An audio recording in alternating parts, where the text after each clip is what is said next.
interesting conversation today. We're gonna have left on left crime. No, I'm playing. But we do have two really great left-wing writers who have a different opinion about AOC and her accomplishments. And so they both wrote pieces about it recently. It's Freddie deBoer and Eric Levitz. And Freddie made the case that she hasn't delivered much, and Eric defended her accomplishments. So we thought we'd bring them both on and have the conversation together. So Freddie and Eric, thank you for joining us. Really appreciate it. Thanks for having me. Yeah, no problem. So Freddie, let's start with you.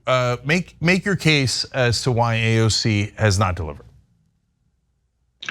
Well, she did me the favor of doing an interview with New York Times just a couple days ago, in which both my piece and Eric's response were referenced. And she did what she always does, which is she gives a sort of a defense of her conduct that amounts to a recapitulation of the critique against her, right? Which is she always makes some sort of version of, well, I didn't change. I didn't sort of sell out my ideals. I got to Washington and I learned how Washington works. And I sort of started to work in the way that Washington works. And my response is always, yeah, that's not a rebuttal of the criticism. That is the criticism, right? That like, if you go back to 2018 and you check her campaign rhetoric, she talks about herself as a transformational figure. She describes the Democratic Party as broken. She insists that she'll act as an insurgent inside of the Democratic Party who works for the good of the working people, and that she will not be a Congress person like anyone else. And then she gets into office and very quickly she establishes herself as exactly that. I wrote this piece and I knew that because AOC is this sort of beatified figure by many on the left, that people would attack my critique as lacking in substance. So the whole piece functions as a series of specific criticisms that I made about her specific conduct as a congressperson. And the response, including Eric's response, was largely just to ignore the things that I actually specifically said. So for example, attending the Met Gala during the height of COVID, after she had been a singular voice who was one of the most aggressive people in the Democratic Party, telling other people not to go out, to mask up at all times, that COVID was an existential threat and that you couldn't play any games and you couldn't break any of the NPIs or whatever they're called. And then she goes out in the middle of the pandemic, in the height of the pandemic. She attends an event that is an orgy of elitism and celebrity and affluence. She hobnobs with Jay-Z and Beyonce. She does so without a mask on. Her many servants are very conspicuously wearing a mask, and she just defies everything that she had been yelling into her phone about for the past year as she, lectured other people about COVID. And it's just an indication, like, it functions on many levels, right? It's not the sort of place that I want her to appear as a champion of the working class ever. It certainly isn't the kind of place that I want her to appear while not wearing a mask when she's been yelling at everybody to wear a mask for a year. And it isn't a place that I want her to appear when she has sort of anointed herself as this sort of vessel of a Democratic Party that is moving away from the glitz and celebrity excess that did so much to damage Hillary Clinton's campaign. And as I say, I think I said in the piece, you have to ask, does this woman have no advisors, right? Is there no one who is in her ear saying, hey, you know what, like going to a celebrity party in the height of the pandemic after you've been yelling at everybody else to be responsible citizens, that's not a good look for you right now? I don't understand how, like, at this stage of her career, she doesn't understand that she is a symbol to people. I literally can go to a CVS in Brooklyn and buy a votive candle that has her image on it, right? She's a big deal to people, and that no one is in her ear telling her, hey, you know what? This isn't a very good idea. But everything that all my critiques are in the piece, and they've been almost entirely ignored by the people who critique the piece. So I want to give Eric a chance here. I'm just going to say real quick, they're both in New York Magazine, both of the articles. We'll put the links in the description box so you could read both of them. So I want to make sure that everybody has a chance. And I have some personal experience here since I'm also one of the co-founders of Justice Democrats. So I want to come back to the fact that she has no advisors because I know what happened to those advisors. But I really want to let Eric jump in here. So Eric, go ahead. Why do you think she's actually done a pretty good job and Freddie's not really framing it correctly? Sure. Well, I guess, there's a couple different issues here. One is the question of the specific things that Freddie critiques about what AOC has done, including her handling of when she's casting symbolic votes that are doomed to fail and when she isn't, and attending this Met Gala. I have no particular investment in defending her choices in either of these cases. It seems to me that Freddie makes a decent case that she should not have gone to the Met Gala. I don't think it accomplished anything in particular to go there in a dress that happened to say tax the rich. I also don't think that almost anything of substance happened because she did attend it. It doesn't really concern me very much. What I took issue with in Freddie's piece was the sort of broader lesson that he was extrapolating from his disappointment with AOC's performance, which was that, the too pure to live lefties, as he sort of sardonically refers to, I think, himself, and others who insisted that nothing would ever come from all this noise of engagement with the Democratic Party were right, and that there's no fruit to pick through engagement in Democratic politics. And that's really the sentiment that I was reacting negatively to. I think that AOC has, in many ways, helped to advocate for positions that are not unique to her and that have been taken up by the progressive movement generally since Occupy, since the disappointments with the Obama administration. Critiques such as the idea that the Democratic Party had put too little emphasis on full employment, on that in the 2009 recession, the Obama administration prioritized avoiding presenting Congress with a bill that transcended $1 trillion, a scary big number, over putting an emphasis on ending the period of mass unemployment as quickly as possible. And there were really grievous consequences from that. We had, when Obama was running for re-election with nearly double-digit unemployment, that translates to many people who never returned to the labor force because they were so discouraged by this period of underemployment. That translates to underinvestment in productive capacity that is implicated in the current inflation, et cetera. So what we saw is that in response to the COVID recession, we had a much more robust effort led by congressional Democrats, House Democrats with the CARES Act. And then under Joe Biden, even after Congress had already allocated a historically large amount of stimulus, there was yet another $1.9 trillion. The result of this is that we have the most rapid labor market recovery in, I believe, modern American history.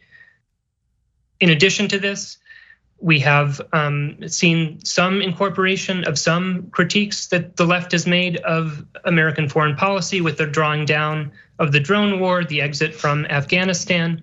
We also see with the National Labor Relations Board, I think that Biden's is significantly more progressive than Obama's was and has handed down some really remarkable rulings that are going to abet union organizing, such as most recently one that essentially if an employer is caught in a union busting technique and the union has majority assent among the workers, they need to be automatically proceed to bargaining. This is a huge win for the union movement. A huge win for the union movement means a huge win for the left in terms of building up the forces of, fundamentally the trade union movement is the institution that undergirds left-wing success. So my main investment is saying that the left has gotten a lot out of engaging in democratic politics. AOC has been a part of that. Has she used her power optimally? Has she made mistakes? I'm not particularly interested in beatifying AOC. She's done some things that I object to, including opposing Puerto Rican statehood, despite the fact that there was a vote held in Puerto Rico and that the Puerto Rican people have expressed interest in that. Variety of other things, but nonetheless, that's really my bone of contention with Freddie's piece is the broader point. So I want to go a little quicker now because now we're into the heart of the issues, right? So Freddie, I want you to address a couple of things that Eric said there. High number for the COVID relief bill, withdrawing from Afghanistan. National Labor Relations Board is really solid, and a huge win for the union movement on that specific that he mentioned. Go ahead.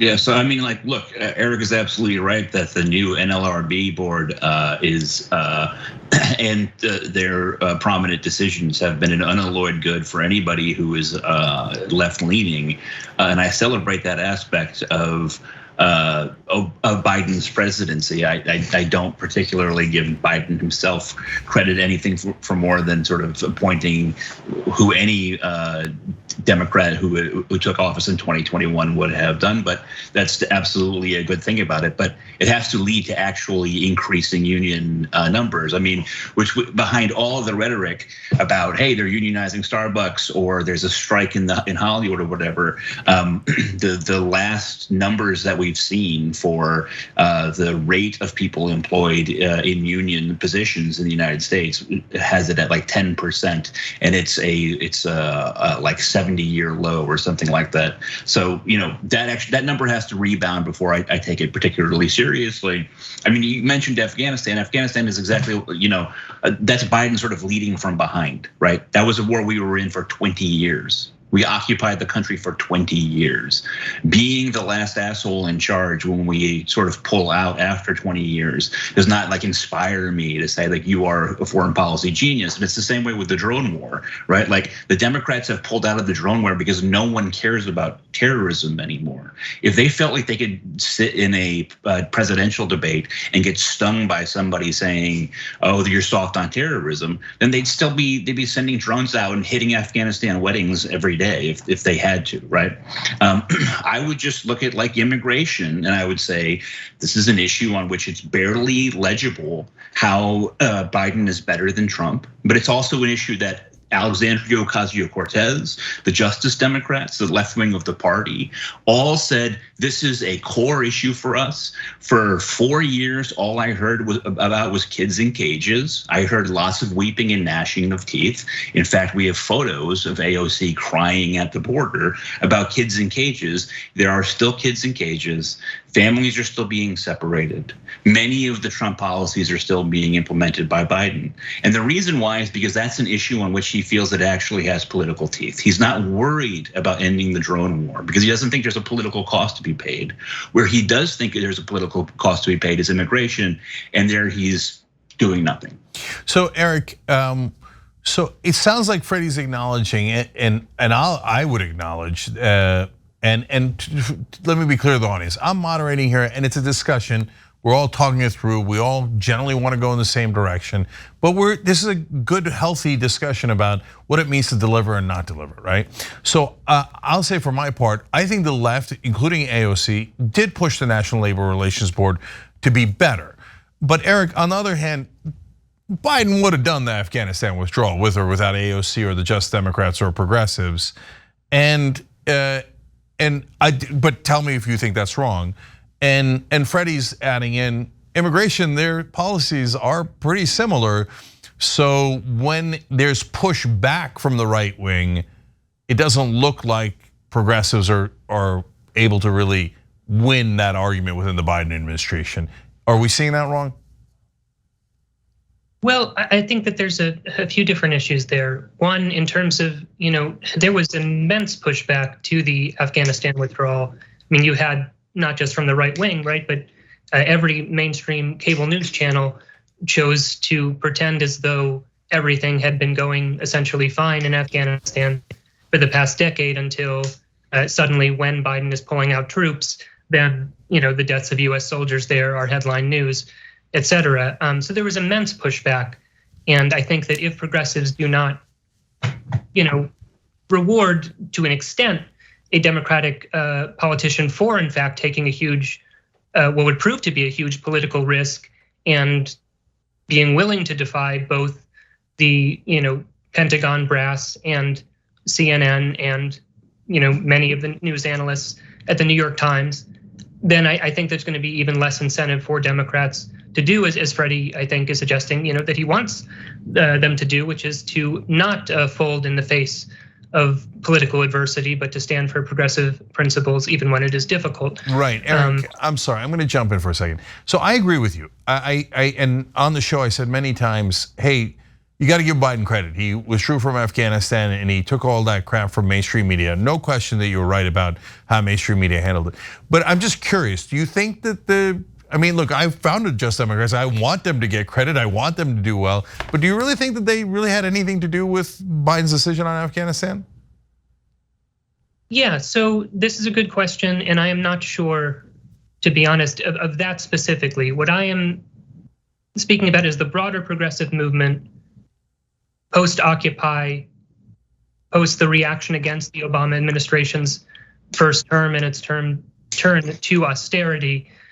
I think a lot of the change happened through long march of institutions type of stuff, where basically you have a new generation of policy staffers, congressional staffers, policy wonks, officials, millennials, or otherwise progressive figures or people who were already established but saw basically where the winds were blowing within this party apparatus and moved to the left. And so you have a lot of Warrenites in high positions of power within the administration. And so I think it's a little bit of insider baseball and war of ideas type stuff that maybe has moved the needle more than primary challenges. I think that those probably have played a role too, especially the Sanders campaigns. But yeah, I'm not making a strong claim about what Justice Democrats has accomplished. They're absolutely the causal mechanism by which we've seen these gains. But I think that the engagement of progressives in the umbrella term in democratic politics has paid dividends. Okay, Just as a more matter. Yeah, 100% hear you on that. So how about immigration? What do you say about Freddie's points there? Yeah, I honestly, this has not been my closest policy focus during this administration. So I don't want to speak authoritatively. I do think that Biden is fundamentally a political animal and that he's a weather vane. And absolutely, I mean, his initial proposal for the cap on refugee admissions was scandalous and disgusting. I'm not 100% sure whether I agree with the characterization that the border policies are fully indistinguishable, in the sense that my understanding is that actually one of the scandals of Biden's border policies was that in an effort to avoid having kids in cages and avoid the headlines and stigma associated with that the administration was too quick, the agencies were too quick to release migrant children into the custody of unvetted guardians, such that those kids ended up being sort of trafficked as child laborers. Obviously, that's a problem, but I think that actually that problem arose from a desire to break with the children in cages sort of thing. And I do think to an extent, as that sort of illustrates, like fundamentally, it is a difficult problem if you have tens of thousands of unaccompanied minors showing up at the border, and you have limited congressional investment in the resources to care for these people and to deal with them. It's hard not to end up in a situation where bad things are happening to these children. I think Biden, but I don't know the issue close enough.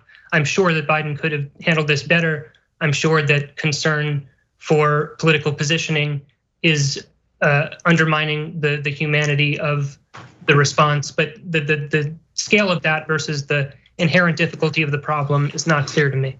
Okay, so look, on immigration, the policies were not identical, but they were much closer than we had anticipated. And so, Freddie, we can go on all these different issues that you guys both wrote about, and I thought both of your pieces were really interesting, made really good cases with a lot of specifics. But I'm curious if you think the issue is, hey, AOC would kind of change their position on immigration because Biden now was doing similar things to Trump, or if your real issue is that she didn't push back against Biden as much. If that's really, and not just about immigration, but on all of these progressive issues, is that the core of your complaint with AOC or no? I mean, look, the core of my complaint with AOC is that as a representative, she has cast votes that have fundamentally violated my basic political views, right? Like the present vote on funding Israel's Iron Dome is incoherent, it is pointless, it makes absolutely no sense, and I don't know why anyone would ever do it, right? Like she, during her campaign, many times after that, presented herself as the champion of the Palestinian people. It comes down to an actual vote, a vote she's going to lose no matter what. Fine. Do we throw more dollars at the Israeli war machine? She decides, well, I'm not going to vote yes, and I'm not going to vote no, I'm going to vote present. It makes no sense on any level whatsoever. If you want to support the Palestinian people, you vote no. If you want to have some deeper political purpose and you're trying to court Israeli hardliners in your district, which makes no sense because they're never going to support you anyway because you're AOC, then you vote yes. Voting present is nothing, right? It's nothing. And it is a perfect example of her just absolute lack of anything resembling political instincts, a coherent picture of what she thinks that her position is. Maxine Waters obviously has not gotten a lot done in her many years in Congress, but I know what Maxine Waters' approach to being a congresswoman is, right? Like I have a coherent sense of what she's attempting to do as a congresswoman. I do not have any coherent sense of what AOC is doing as a congresswoman. If you are the left champion, you do not vote to criminalize a strike, right? The rank and file in East Palestine, in the East Palestine crisis, among the railway workers, the rank and file wanted the right to strike. She voted along with Bernie Sanders, sheepdog Bernie Sanders, to criminalize any strike attempt by those railway workers. And you don't do that. That's a red line. That's it. If you represent yourself as any kind of a socialist, as any kind of a champion for labor, then you just don't do those things. And if I thought she was just like really selling out, right? I'd almost respect it more. If I thought that she had some sort of plan to just like be Nancy Pelosi 2.0 and was pushing hard right, at least I'd say, okay, well, like, hey, fair game. I mean, you're a hypocrite, but I get it. But I don't know what she's doing. I cannot divine a like minimally coherent set of principles that governs how she votes. And the things that she says and who she's choosing to align herself with Congress. And meanwhile, all of that is happening against the backdrop of this bizarre hagiography about her, where you can literally purchase a children's book called The ABCs of AOC, where you can see, like, for example, her face, like an illustration of her face and like cherry blossoms in the background. And it's like, what are we doing? Like there's this bizarre cult of personality around this woman who seems to have no sense at all of what her actual political priorities are. Yeah, look, I think that I'll probably share my views on it in a little bit. But Eric, I really want you to get to the core of what Freddie's saying here. Because look, for example, you will not be able to find any host in media that has been more aggressive against Israel's policies in the settlements than me, okay? But I might vote for Iron Dome because it protects Israeli citizens. Now I would then say, let's give the Palestinians Iron Dome, and then Washington would laugh its ass off, right? So now, but I can live with her vote on Iron Dome if she doesn't vote present. If she votes yes or no, I could live with it. But present seems to indicate I'm playing Washington games. And that the point of, well, I know what the point of Just Democrats was. Again, I was right there. I came up with the point of Justice Democrats along with 3 other people. And it was to challenge the establishment, challenge how Washington works. And that was the whole point of the rebellion against Crowley and the others. So right to strike, Freddie's right. That's a core violation of labor, the left, etc. But to me, again, that's not really about the issue as much as it is Biden told them to vote against the right to strike, so they listened to Biden, because that's how Washington works. Can you see how that could concern people on the left, that she's bought into the Washington ways rather than fighting the Washington ways? Yeah, I mean, absolutely. I don't particularly condone either of those votes. I think that even if one supports the existence of Iron Dome because we want to protect civilians against rocket attacks, Israel is a very wealthy, developed country. It doesn't need us to fund its defense. So, I'm with Freddie on finding the present vote quite strange. I would say, I totally understand the objection to the railway strike vote. Since I am in the position of playing AOC's advocate here, I can say that I am personally oriented towards kind of a consequentialist sort of view of things, and neither of those votes were going to be decisive in any way.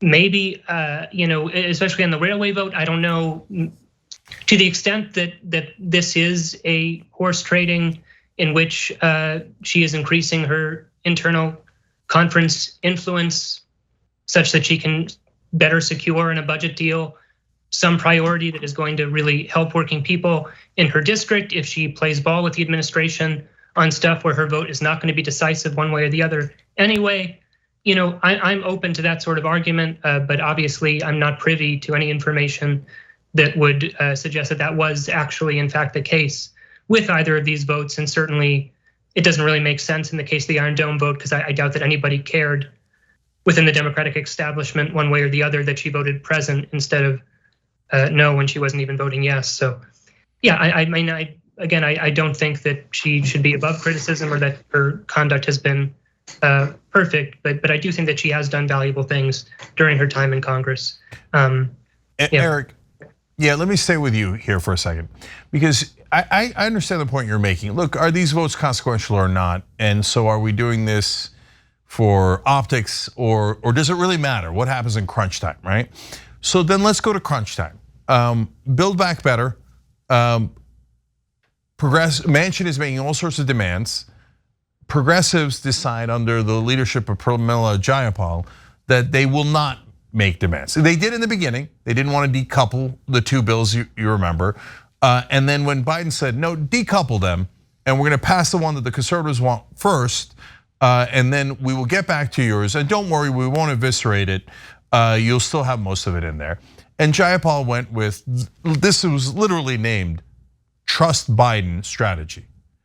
Now, that's really consequential. Manchin withholds his vote, and then it turns out he did eviscerate Build Back Better and took out about 85% of it and got his pipelines on top.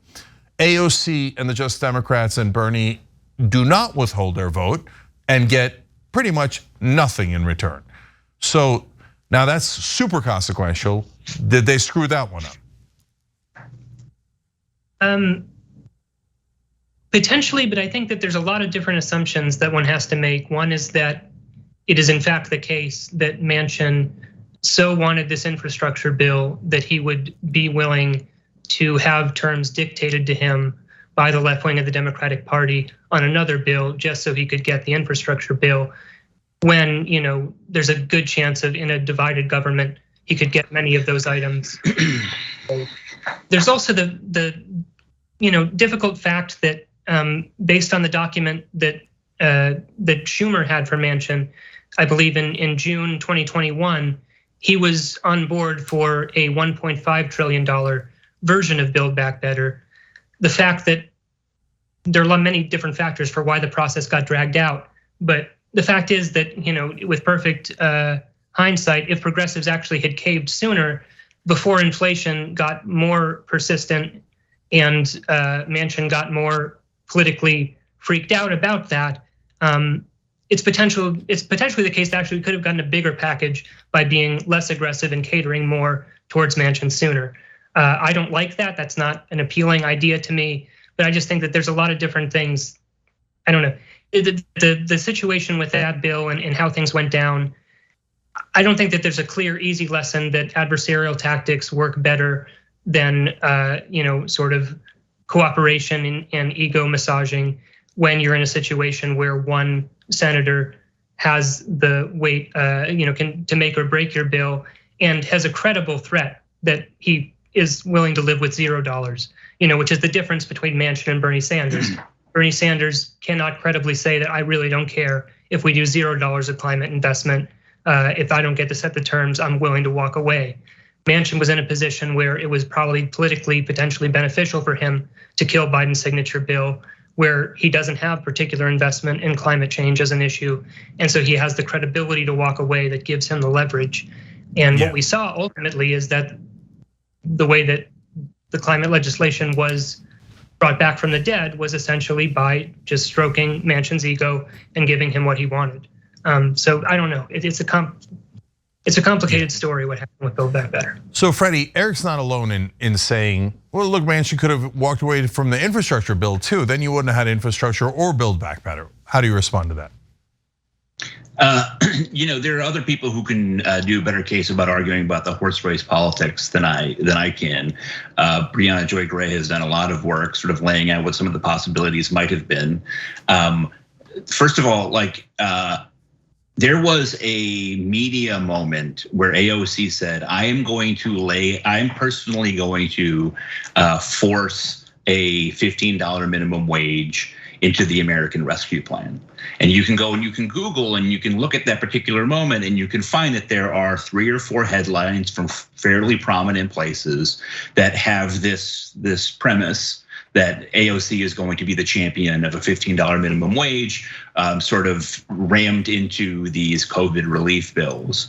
That does not happen organically, right? It's not that like 4 separate publications suddenly decided to report on this on offhand remarks. When this happens in DC, it's because her people fed it to sympathetic media sources, and she wanted to make it clear she would not vote yes on ARP unless it included a $15 minimum wage. And you flash forward a month or whatever it was, and she's just voting yes on the American Rescue Plan without a $15 minimum wage. Again, you're gonna lose the vote, didn't lose it, right? But you said yourself, I will be the champion of this progressive value. So vote that way, right? And here's the thing that no one has been able to offer a coherent response to me to, right? Which is, if you're not gonna be able to do anything, if the answer is, as Eric says, hey, they couldn't do anything. Yeah, they're sitting members of Congress, that they're senators, they're Congress people, but they can't do anything. What are all the donations for, right? Why am I getting Bernie Sanders with his hand in my pocket every other day in an email begging me for $27? Why have they hoovered up millions of dollars, tens of millions of dollars from small donors based on the premise that they are transformational politicians who will change the country, right? Because you can't have it both ways. You can't be AOC on the cover of the New York Times Magazine talking about how you are the next generation of progressive change and how you're this transformational candidate, et cetera, and then turn around and say, no, I could never do anything. You expected something? You guys expected something from us? Sorry about the millions and millions of dollars that we sucked out of small donors on the basis of the idea that we could create transformational change, but you should never have expected anything. We can't do anything. And that's what inspired my piece in the first place. It is so maddening, right? To get an email every other day from people associated with progressive Democrats, all based on the notion that they're gonna change the world. And then when a major vote comes up, they say, well, what can we do? It's like, stop begging for my money, then stop presenting yourself as these transformational figures if you know you can't do anything. So I'm gonna get to my theory on AOC and my experience in just one second, because I think it might inform some of this conversation. But Eric, you gotta respond to what Freddie said there, because that really is, in my opinion, the core of his case, which is, establishment Democrats' mantra is already, there was nothing we can do. If that's also the mantra of progressive Democrats, then what's the point?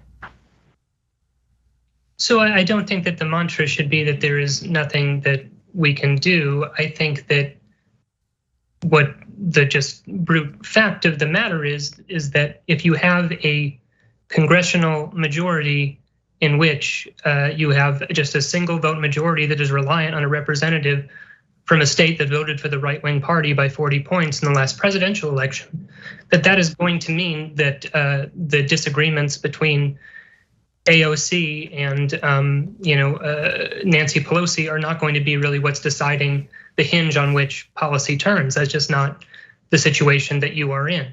That doesn't mean that it's necessarily going to be that way forever. I think that to the extent that AOC and these the squad have a unique value add over a ordinary liberal left of center Democrat in a blue district, a Joe Crowley, it is fundamentally a long-term ideological project of being able to, essentially through this cult of personality, through the fact that AOC is a millennial influencer, inculcate a larger base for democratic socialism in the United States that can potentially have a real impact on politics within the next couple decades.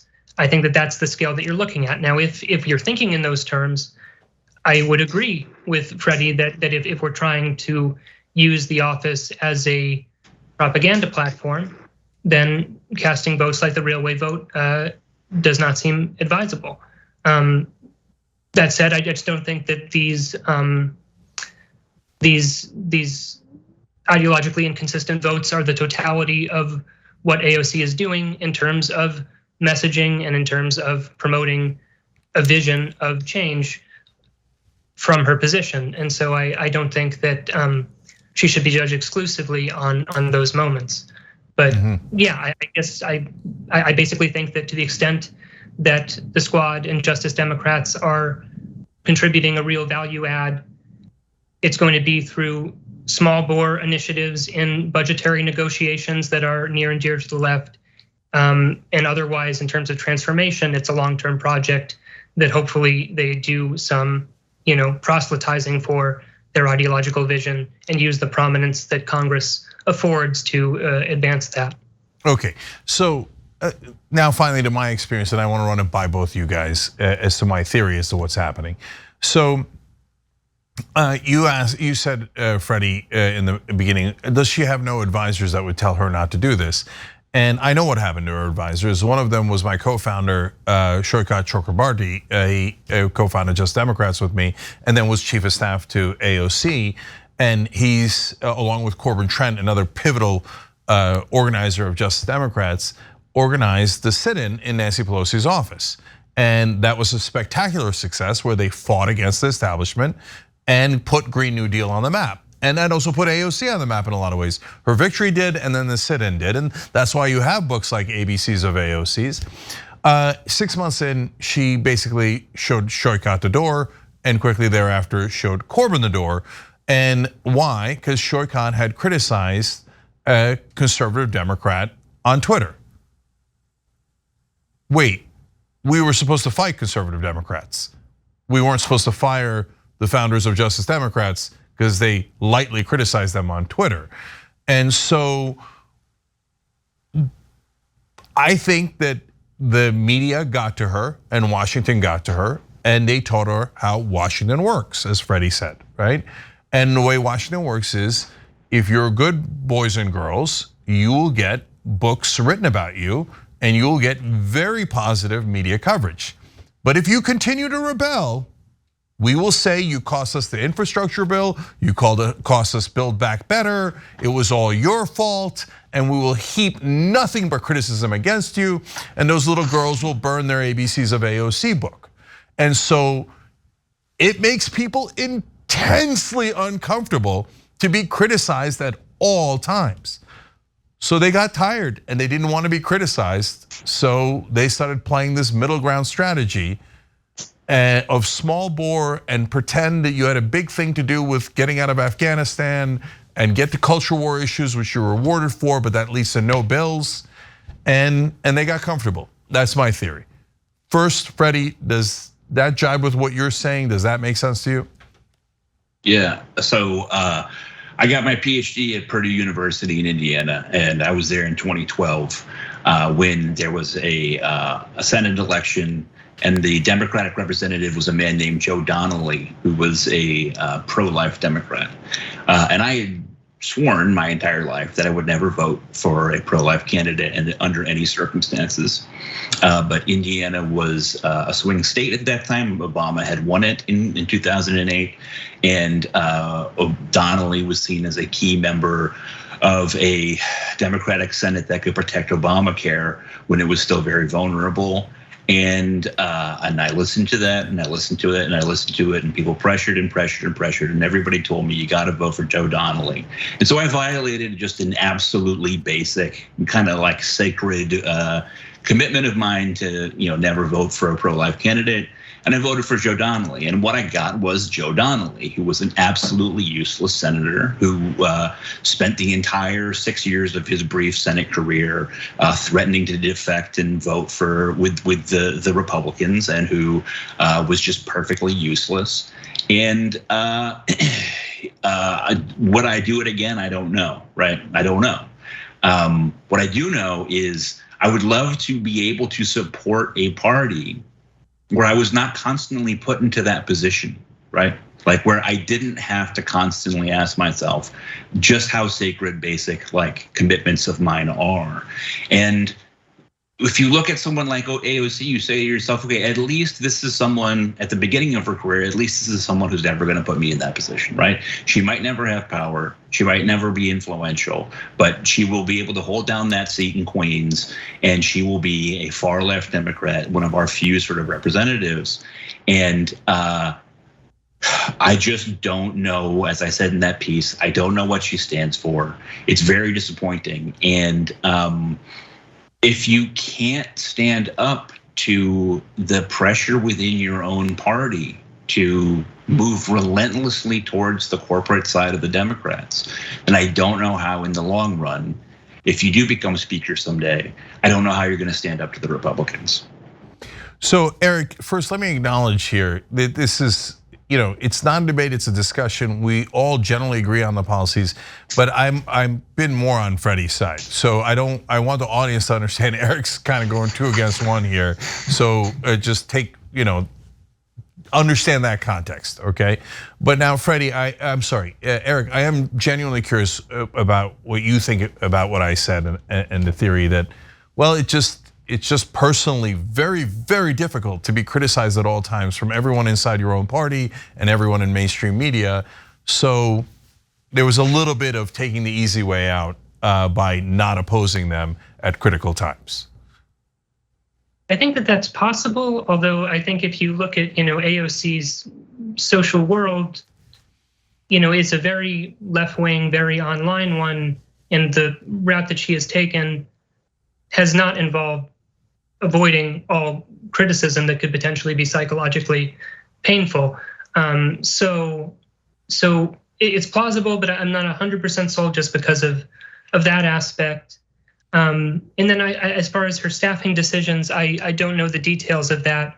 I do think that early on that there was a pretty, to my mind, a major blunder by her staff when they sort of uploaded those FAQs about the Green New Deal that kind of evinced some sympathy for banning airplanes and talked about cow farts and stuff, and gave a lot of right-wing ammunition to kind of deflect from the floor of the program. And so that made me question, the wisdom of the staffers that were with her at the beginning. But that's one screw up, and I don't know the details of the rest of their tenure. And certainly, I don't think that criticizing a conservative Democrat on Twitter should be a fireable offense. So yeah, I don't have too much more than that to say on that topic. Okay, I love this conversation. Just real quick note on the staffers. I have no idea which staffer made that mistake, and it's not necessarily Shortcut or Corbin at all. And I don't speak for Shortcut and Corbin. They're totally different folks. It's my opinion, not theirs on what happened there. But guys, thank you so much for coming on. I think it was a really interesting conversation. I think the audience got a lot of great things out of it. And remember guys, their articles have more details about the issues. So check them out in the description box. So Eric Levitz and Freddie deBoer, who both wrote for New York Magazine on this issue, thank you for coming on and facilitating this conversation.